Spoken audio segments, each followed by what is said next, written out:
Hey there, athletes. Coach John Ferry here from Team Wolpers. Excited as always to welcome you to our recorded week 6 briefing here for our Holiday Run Challenge 2024. And greetings from Vietnam. So it's going to be done a little bit differently this week. Thanks for sticking with me here.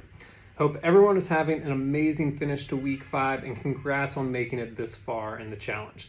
As discussed throughout, this is a difficult time of year, so amazing job staying consistent. I'm going to start this week with a little bit of housekeeping. So, as we come to the tail end of this challenge, I want to make sure that you keep going in, checking the box, chasing that 100% completion percentage. The consistency was a big part of this challenge, and so you want to make sure to finish that out and see it through. So make sure to check those boxes.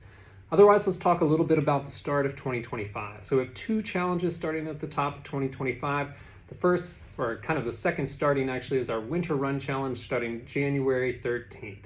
It's going to be our standard structure of an 8-week general fitness challenge, really including a lot of short distance speed intervals, which is a great time of year to work on that stuff, both for short distance runners as well as endurance athletes. Speaking of our endurance athletes, for those people who have spring endurance race goals, we have our half marathon challenge starting January 6th. So it's going to be immediately following the conclusion of this holiday run challenge. So make sure to kind of get ready for that if you want to participate in the 10-week half marathon challenge here. That's going to be for race weekends around that March 16th date. Signups are open for both on the website. And just a reminder, there's a strength pairing for both challenges. You just need to sign up for it separately under the strength pairing section of your portal. You may or may not have seen some mention of the Team Wolpers Challenge Major. So this is going to be our ultimate 2025 challenge, which is completing basically a full year of the challenge infrastructure over the course of the year. So while I think there's some logistics still being worked out, what is essential is that if you're interested in chasing that goal and going for that 2025 medal, you have to be signed up for either the Winter Challenge or the Half Marathon Challenge at the top of the year in order to be eligible. So go ahead, make sure to get signed up for those challenges starting at top of 2025. Let's jump into week 6. Run number 1 of the week, VO2 max interval run. So we're keeping the VO2 max intervals on the schedule. However, regressing the workout substantially from the level that you've worked up to. So why include them, you might ask, other than that you trust me entirely at this point, hopefully. Well, we include them is we want to stay sharp in advance of the distance test coming up this weekend. So we'll reduce the stress of the workout by shortening the length of the total time spent at zone, but we don't want to eliminate it going into the test because we want to stay really connected to that pace. And keep in mind that the shorter the race, the shorter the taper is involved. So this 20-minute distance test is a pretty short event. So we're not going to need a big long taper like you might utilize for a half marathon or marathon. It's going to be something that's really quick so you're staying sharp for the test weekend here. Key run number 2, our micro interval runs. These are very short bursts of speed with pretty lengthy recoveries here. So the goal, once again, stay fresh in advance of the weekend distance test. This might be an excellent opportunity to test the pace that you want to start that test at. Not only start, but start and sustain over the course of that 20 minutes. So certainly a lot of runners, probably one of the number 1 issues that we see in runners' races, have a hard time finding their race pace early in the race. So you see those fast starts where people start to slowly peter back a little bit, not so long into the race. So we don't want that. We don't want it in a race. We don't want it in a test. So this would be a great opportunity to try to find that pace that you're looking for in your distance test in a workout in a very short controlled segment, so that when you go into the workout itself, you're coming in a much controlled state. You know what that real feel is in your body. So I definitely encourage you to try that out. And then naturally, the finish of our challenge here, it's either going to be the distance test or that kind of repeat of the progression run here. So the goal here is simple. It's just to be a little bit better than week 1. So the test is nothing but an opportunity to measure your progress versus where you were 6 weeks ago. So my advice on this test, as kind of discussed at the top of the challenge in week 1, is to set actually a distance goal that you think you can complete in 20 minutes. Having the week 1 benchmark is a huge advantage in this scenario because you already have your kind of goal that you're chasing and what you're trying to do is just get a teeny bit further this time around here. And if not, if for some reason the 20-minute test is not in the cards this time around, our kind of option B here is to repeat the progression run from week 1.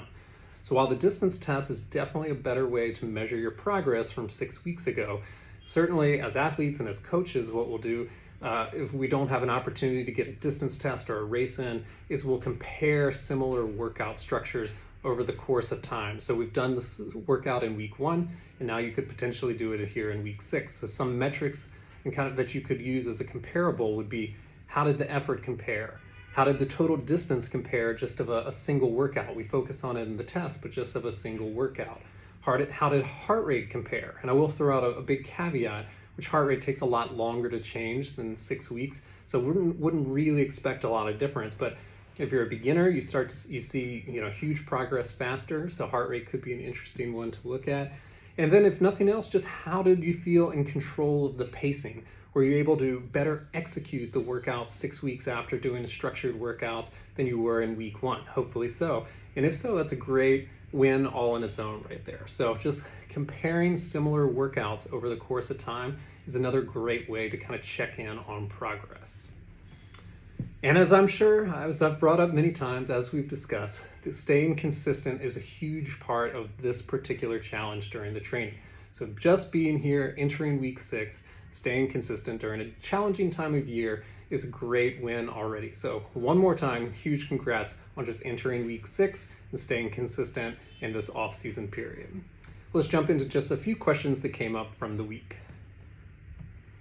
First question here was, what's the best way to transition to an 18-week marathon plan, as it will be 2 weeks into it by the time the program is done?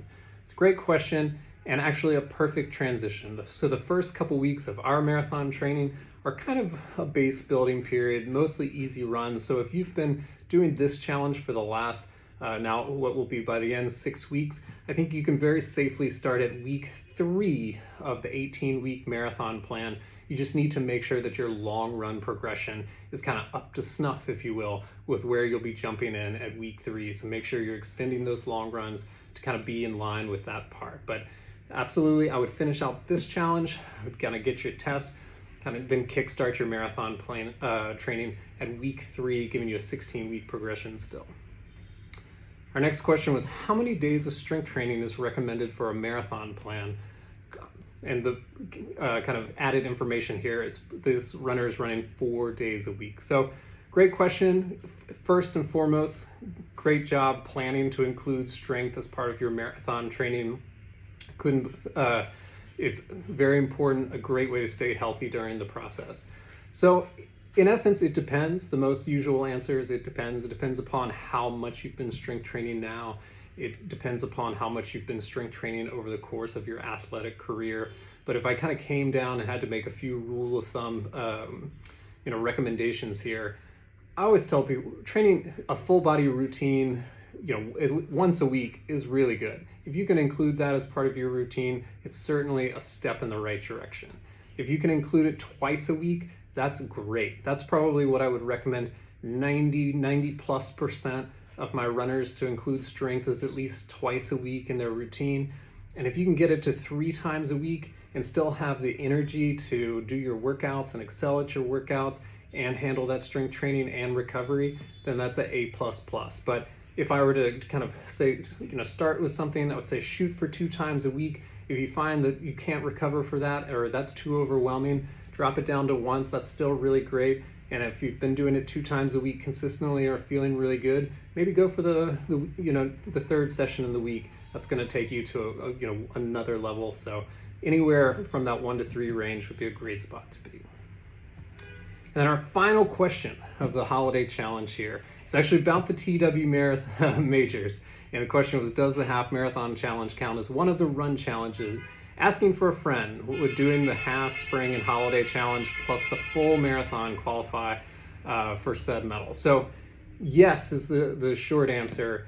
The half marathon challenge will definitely count. I think when the rules are finally rolled out here, you'll see that the full marathon program will count as kind of 2, as it's quite substantial in length, obviously. But as I said earlier in the program, the best way to kind of get yourself in the running and the only way to make sure you're entered and are going to have the ability to chase this kind of major challenge is to be enrolled in either the winter run or the half marathon challenge at the top of 2025. So get ready for 2025 here as we think about finishing 2024 strong, and I can't wait to get started with that. And with that, this is our kind of wrap up of the Holiday Challenge 2024. Have an amazing finish and can't wait to see you in 2025.